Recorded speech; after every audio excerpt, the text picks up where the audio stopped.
Let's finish up today by calculating some equivalent capacitances. You can see here that in part A, I have 3 capacitors that are all in parallel. And remember that capacitors in parallel add like resistors in series, which means that this is a very easy question. So C equivalent is C1 plus C2 plus C3, or C equivalent is 10 nanofarads plus 20 nanofarads plus 30 nanofarads, or C equivalent is 60 nanofarads. They're going to get harder, don't worry. What is the equivalent capacitance of this circuit if these 2 capacitors are in series? Remember that capacitors in series add like resistors in parallel. So we're going to need to use the product divided by the sum. So C equivalent is 5, let's do that better, 5 microfarads multiplied by 10 microfarads divided by 5 microfarads plus 10 microfarads. When we plug that into our calculator, we get 3.33 microfarads.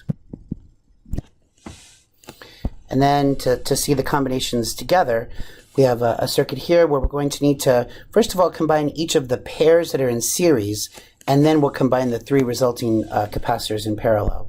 So let's consider that after we do a level of simplification, the circuit is going to look like this. And then the question is, what is each of those 3 capacitances? Well, for the first one, we're going to have 2 times 3 divided by 2 plus 3. That'll be in units of microfarads.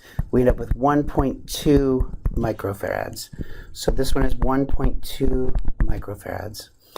4 times 6 divided by 4 plus 6. That gives us 2.4 microfarads. So that's this middle one, 2.4 microfarads. And then we have 5 times 9 divided by 5 plus 9. That yields 3.21 microfarads. This is 3.21 microfarads.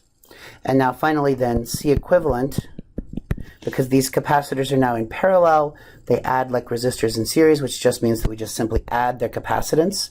So this is going to be 1.2 microfarads plus 2.4 microfarads plus 3.21 microfarads, and that total C equivalent is then 6.81 microfarads.